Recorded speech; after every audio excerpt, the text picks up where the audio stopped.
Hai guys, balik lagi di channel aku Reta Pramesti. Hai, gimana kabarnya? Semoga dalam keadaan sehat ya. Hari ini aku mau sharing tentang cara aku gimana bisa lulus 3,5 tahun dan dapat IPK cum laude. Alhamdulillah ya. This is just sharing. Gak ada niatan buat pamer, sombong gitu ya. Karena mungkin di sini ada teman-teman mahasiswa yang lagi semester 1, 2 atau mungkin baru calon mahasiswa. It's okay to listen by you gitu ya. Jadi important information, semoga ini jadi informasi penting karena aku bakal real experience story gitu. Oke? Nah, jadi ini konsep videonya adalah ngabuburit bareng ya. Ini mumpung sore-sore lagi puasa gitu ya. Aku pengen cerita-cerita aja. So, semoga enjoy. Oke, udah rapi. Sip, kita mulai aja ceritanya. Welcome pokoknya buat teman-teman yang baru bergabung di channel ini atau mungkin teman-teman yang udah sering nonton. Thank you banget ya udah jadi orang yang setia nih.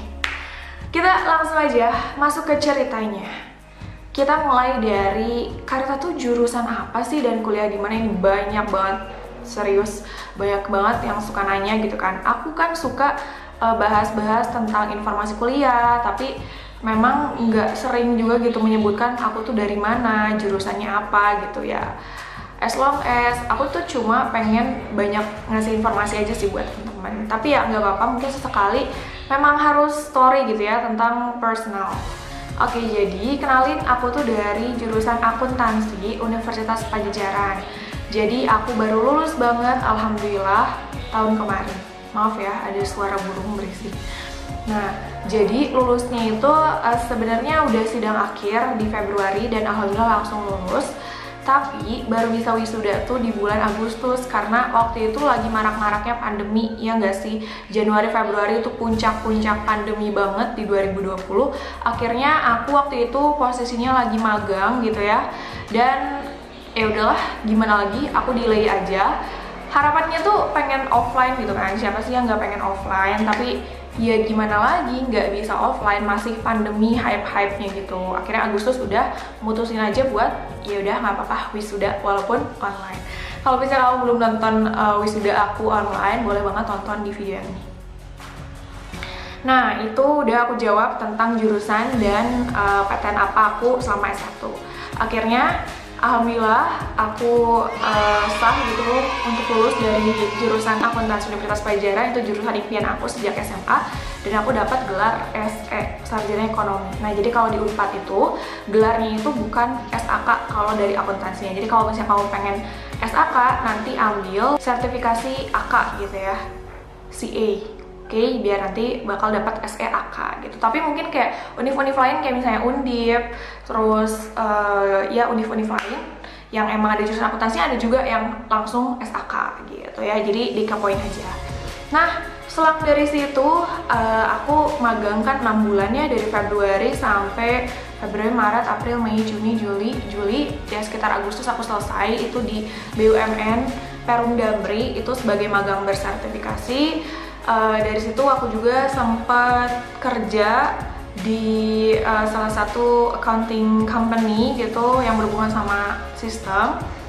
Tapi selang dari situ juga aku memutuskan resign dan akhirnya sekarang fokusnya di bidang akademik. Jadi aku sebagai tutor di platform Colearn. Nah, mungkin ada yang tahu ya, ini sering muncul di FYP karena jadi tutor di matematikanya. It's okay, nggak apa-apa, nggak relevan sama jurusan yang aku pilih karena memang aku cita-cita tertingginya adalah pengen jadi dosen gitu aja mengenai kelulusan aku. Sesuai dengan judulnya, sekarang aku mau sharing tentang gimana sih aku bisa lulus 3,5 tahun dan gimana aku bisa lulus juga cum laude gitu ya. Kan itu merupakan suatu hal yang nggak semua orang bisa gitu. Alhamdulillah ya, atas ketekunan dan kerja keras. Nggak hanya aku, sebenarnya masih banyak orang di luar sana bahkan mungkin lebih hebat gitu ya. Ada yang mungkin, ada temen aku 3 tahun ya, editor di tim aku juga, namanya Abai. Dia di Sastra Arab Unpad, dia 3 tahun doang. Nanti kita ngobrol-ngobrol lah ya. Oke, jadi perjalanan aku untuk lulus 3,5 tahun di Universitas Padjadjaran. Aku awali sebenarnya dari pertama tuh niat sih. Jadi niat, punya tujuan dan fokus terhadap targetnya. Jadi kenapa harus niat? Karena semua yang besar itu selalu berawal dari yang kecil.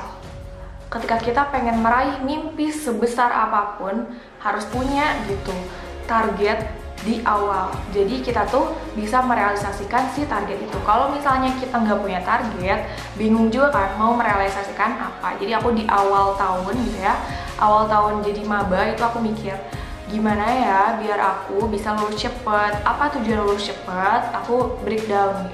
Aku pengen dapet karir yang lebih cepat juga. Aku nggak pengen ngebebanin orang tua aku. Dan di situ juga kan aku tuh kuliahnya di Jatinangor, sedangkan rumah adik-adik aku dan mama aku tuh kan di Cimahi. Ya at least aku ngekos di sana ya. Jadi aku nggak kuat gitu loh. Aku PP kan sebenarnya bisa pakai bis ya. Cuma aku memutuskan buat ngekos, jadi nggak pengen lama-lama jauh dari orang tua seperti itu. Ya, singkat cerita, aku punya mimpi besar buat lulus cepat, intinya gitu. Lulus cepat juga ada tujuan ya tadi. Dan pengen kalau bisa sih cum laude. Cum laude itu adalah kondisi ketika si IPK kita di atas 3,5. Nah, akhirnya udah kan, itu tips yang pertama ya, punya niat, punya target, dan fokus ngejalaninnya. Kalau yang kedua, ini yang penting banget kalau misalnya kamu pengen lulus cepet, at least tadi 3,5 tahun, itu adalah kamu harus tahu SKS total di jurusan kamu itu ada berapa. Kalau aku itu sekitar 144 SKS. Nah, untuk semester 1 dan semester 2 itu kan biasanya dipaket ya. Aku dipaket sekitar 20-22 gitu. Baru semester 3 sampai semester 6 itu mengikuti IPK kita. Jadi kalau misalnya IPK kita itu di atas 3,5, kita bisa ngambil SKS full. Tapi kalau misalnya IPK kita tuh masih di bawah 3,5 atau bahkan 3 gitu ya, itu nggak bisa ngambil SKS full. Jadi memang menyesuaikan IPK. Makanya kalau bisa IPK juga emang harus stagnan ataupun naik gitu ya. Jadi tahun pertama sama tahun kedua itu tuh ibaratnya sebagai modal sih. Modal kita dalam meraih IPK yang tinggi. Karena di tahun ketiga keempat tuh bener-bener susah sih kalau menurut aku ya. Jadi tahun pertama dapat IPK tinggi itu adalah harus gitu. Bukan sebuah keharusan sih. Hal yang usahain bisa tercapai gitu. Nah, jadi aku lanjutin lagi ceritanya. Semester 1 sampai 2 itu paket, semester 3 sampai 6 aku usahain IPK aku tuh di atas 3,5 biar bisa ngambil SKS full. Akhirnya dapet lah gitu kan IPK yang memuaskan. Alhamdulillah, sempat juga di semester 5 atau 6 dapat IPK 4 gitu. Jadi alhamdulillah banget. Tiap orang kan berproses lah ya, dan aku juga menghargai proses diri aku gitu di semasa perkuliahan. Nah, jadi 3-6 full, jadi akhirnya di semester 7-nya itu sisanya tinggal 12 SKS, ada satu matkul yang memang harus diambil, dan juga skripsi serta KKN. Pokoknya enjoy banget lah, semester 7 itu ibaratnya fleksibel banget gitu. Semester 1-6 kan bener-bener padat, capek, apalagi semester 5 itu puncak-puncaknya. Nah, jadi gitu ya, kalau bisa dari awal tuh tahu berapa SKS total dan rencanain pembagian SKS di setiap semesternya. Oke, itu tentang lulus cepet. Jadi itu doang sih sebenarnya, punya niat, punya target, fokus, dan juga bisa bagi-bagi SKS. Dan di samping itu juga jangan lupa untuk belajar sekemampuan kamu dan sesuai gaya belajar kamu ya. Jadi aku nggak sharing gimana cara belajar aku, tapi itu kan tergantung diri kamu juga ya. Tapi mungkin video selanjutnya bisa aku sharing cara belajar aku. Oke, sekarang aku mau lanjutin topiknya adalah gimana aku dapat nilai yang cum laude. Mau nggak mau, kita harus fokus, kita harus konsisten dengan apa yang kita lakuin sedari awal.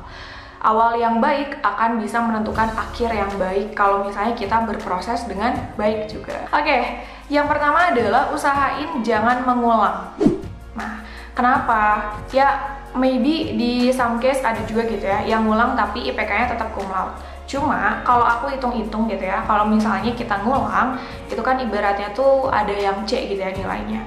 Terus kita tuh nggak bisa lulus cepat karena nanti di semester selanjutnya pasti si matkul tersebut tuh bisa diulang. Gimana caranya? Ya itu tadi, belajarnya ditingkatkan, lalu ketika misalnya ada tugas-tugas diselesaikan, jangan ditunda-tunda. Serta kalau misalnya hubungan bersama dosen itu usahain baik gitu ya, jangan sampai ada kelas-kelas gitu lah. Kalau ada kelas-kelas kan itu nanti sifatnya subjektif ya, bisa jadi perselisihan tersebut tuh mempengaruhi nilai kamu juga. Ya namanya juga dosen kan manusia juga ya, sama kayak guru. Jadi kita juga sebisa mungkin memposisikan diri kita biar jadi mahasiswa yang baik dan mahasiswa juga yang mengikuti aturan-aturan yang ada di kampus. Aku pengen cerita dikit, jadi kalau di jurusan aku tuh ada 10 matkul yang emang harus B minimal. Ya, B minimal. Nah, itu tuh bener-bener aku jalanin dengan fokusnya tuh lebih dari matkul lain gitu. Kenapa? Karena takut gitu loh, takut kalau misalnya C kan ya harus ngulang gitu kan. Nah, jadi mungkin kalau misalnya di case kamu coba cari dulu ada nggak yang seperti aku tadi itu, nilai-nilai wajib yang memang minimal, ada nilai minimalnya. Oke? Yang terakhir adalah maksimalin semua bobot penilaian. Itu kan dihasilkan dari berbagai bobot ya, misalnya tugas, presentasi, keaktifan, kehadiran. Nah, kehadiran juga nih, kalau tipsen hati-hati, ada juga dosen yang nggak terima buat ditipsenin. Lalu pengumpulan tugas, jangan sampai lebih dari deadline, bisa jadi nggak masuk gitu. Karena kuliah tuh beda banget sama SMA.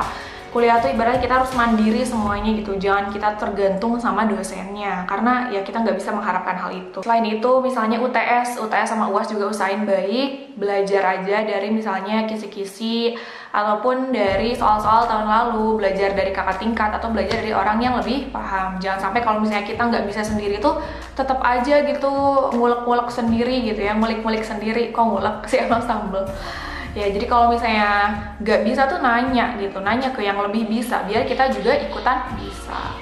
Nah, so gitu aja. Video maybe nggak akan too long, nggak akan terlalu panjang, karena ya aku highlight yang penting-pentingnya aja tadi ya. Jadi kita simpulin apa? Kalau pengen lulus cepet, itu poinnya adalah niat, punya target dan fokus, serta bagi SKS maksimal mungkin. Semester 1 sampai 7 itu udah selesai. Dan kalau misalnya pengen dapet cum laude, tentunya harus fokus belajar, usahain jangan ada yang mengulang, dan maksimalin semua bobot penilaian, serta menjaga hubungan baik dengan dosen. Oh iya, satu lagi, skripsi ya. Skripsi ini menjadi tantangan bagi para mahasiswa sarjana karena memang baru pertama kali untuk melakukan karya ilmiah. Kalau bisa ditargetin juga, dijadwalin, misalnya untuk menyelesaikan bab satunya gimana, lalu cari datanya seperti apa, bab 2, bab 3, sampai akhir, sidang, serta lain-lainnya gitu. Nanti mungkin aku bakal bahas di next video yang lebih detail ya. Pokoknya skripsi itu jangan ditunda-tunda karena memang jelimet gitu ya buat pikiran kita. So anyway, thank you for watching. Gitu aja video dari aku, semoga bermanfaat. Dan kalau misalnya ada pertanyaan lain tentang dunia perkuliahan, boleh banget kirim di kolom komentar. Aku bakal coba jawab buat yang bisa aku jawab gitu ya. Thank you for watching and bye-bye!